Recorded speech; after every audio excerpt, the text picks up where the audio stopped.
in on preposition. இப்போ என்ன பார்க்க போறோம்னா எந்த இடத்துல at, எந்த இடத்துல in, எந்த இடத்துல on என்பது சுருக்கமா சொல்லியிருக்கோம். We use the prepositions at, in or on to say where we live. நாம் எங்கே வசிக்கிறோம் என்பதை சொல்வதற்காக at, in, on என்ற prepositionனை பயன்படுத்துகிறோம். இப்போ at மோத பார்ப்போமே. We use at when we state the address. அதாவது address என்ன அர்த்தம்? முகவரி. முகவரியை சொல்லும் பொழுது at பயன்படுத்துகிறோம். We use in when we state the town, city or country where we live.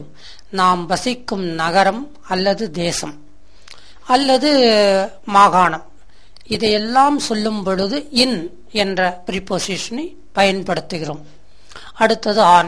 We use on when we state the floor or level of the apartment we live in. நாம் வசிக்கும் தனிப்பட்ட தொகுதியினுடைய நிலை என்ன, அது தரையா R அது மேல்தளமா கீழ்தளமா என்பதை சொல்வதற்காக on என்ற prepositionனை பயன்படுத்துகிறோம். சில எக்ஸாம்பிள்ஸ் பாருங்க. I live at 1 Gandhi Street, Madurai. அதாவது நீங்க உங்க விலாசத்தை சொல்றதுக்கு முன்னாடி at போடணும். I live in Madurai. பெரும்பாலும் ஒரு ஊர்ல இருக்கிறீங்கன்னா in போட்டா போதும். Kavitha lives on the first floor in AA Towers. AA டவரின் முதல் மாடியில். இப்ப முதல் மாடியில் தமிழ சொல்லும்போது in தானே வருது. முதல் மாடியின் மேல் சொல்ல முடியாது இல்லையா? ஆகையினால தமிழிலிருந்து இங்கிலீஷ் டிரான்ஸ்லேட் பண்ணும் போதும் இங்கிலீஷிலிருந்து தமிழை டிரான்ஸ்லேட் பண்ணும் போதும் இந்த ஆணுடைய உண்மையான இயற்கையான பயன் என்ன, பிரயோஜனம் என்ன, பயன்படுத்தும் வகை என்ன என்பதை கண்டுபிடித்தால் தான் முடியும். ஆகையினால இந்த எக்ஸாம்பிள்லாம் தனியாக கொடுத்துரும். Kavitha lives on the first floor in AA Towers. Kavitha AA டவர்ஸில் உள்ள முதல் மாடியில் வசிக்கிறாள். At, in preposition.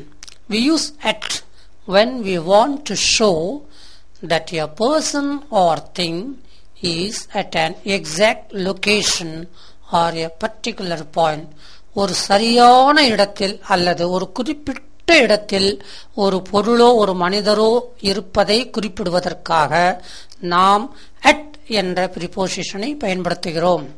We use in when we want to show that a person or thing is inside something or in an enclosed area. enclosed னா மூடப்பட்ட, ஒரு மூடப்பட்ட ஏரியாவிலோ அல்லது ஒரு பொருளின் உள்ளேயோ ஒரு மனிதனோ ஒரு பொருளோ இருக்கிறார்கள் என்பதை காட்டுவதற்காக in என்ற prepositionனை பயன்படுத்துகிறோம். எக்ஸாம்பிள்ஸ் பாருங்க. My sister is at the supermarket. என்னுடைய சகோதரி சூப்பர் மார்க்கெட்டில் இருக்கிறாள். Not the junction. ஜங்ஷன் அர்த்தம் கூடும் இடம். அவ சூப்பர் மார்க்கெட்ல இருக்கிறா அட், ஆனா எங்க இருக்கிறான்னு தெரியாது. சூப்பர் மார்க்கெட்ல இருக்கிறா. ஆனா my sister is in the super market, உள்ளே இருக்கிறா. Not outside. கிளியரா சொல்லிடுறோம். அவ வெளியில இல்ல, ஆனா உள்ளே இருக்கிறா. அட்டு போடும்போது என்ன அர்த்தம்? உள்ளே எங்கேயோ ஒரு இடத்துல இருப்பா, ஆனா இன்னன்னா உள்ளதான் இருக்கிறா அர்த்தம். In on preposition. We use in to show a person or thing below or partly below the surface. In என்ற prepositionனை பயன்படுத்துகிறோம். We use on when we want to show that a person or thing is just touching a line or the surface of something.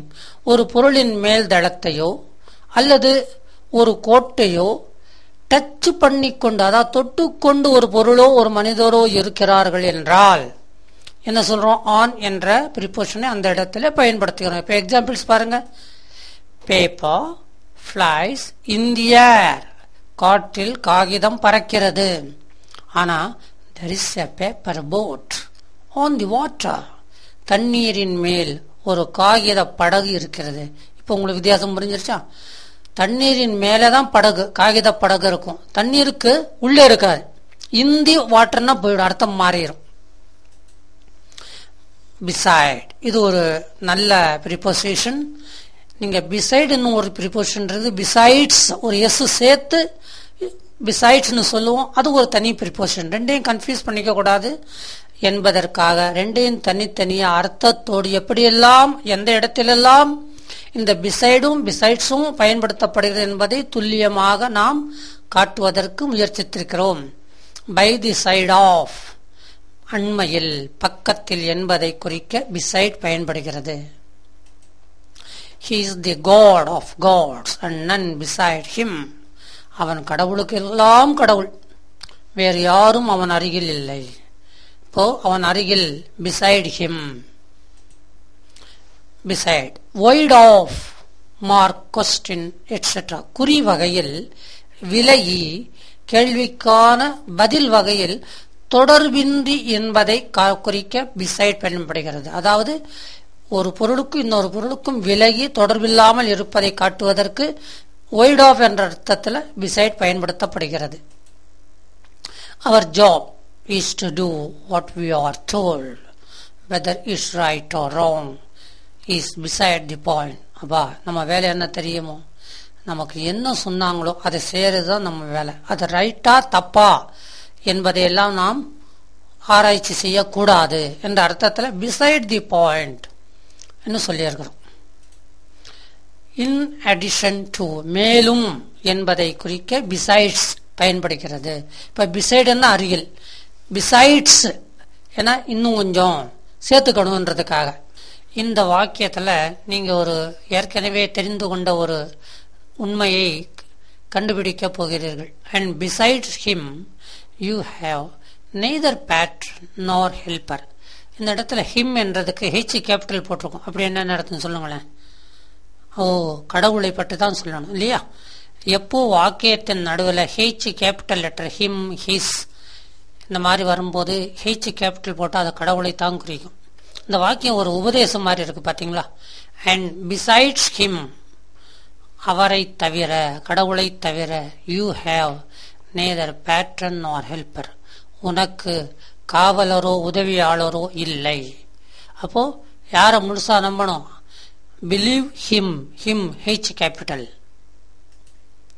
In the midst of, இப்ப among வந்துட்டோம்.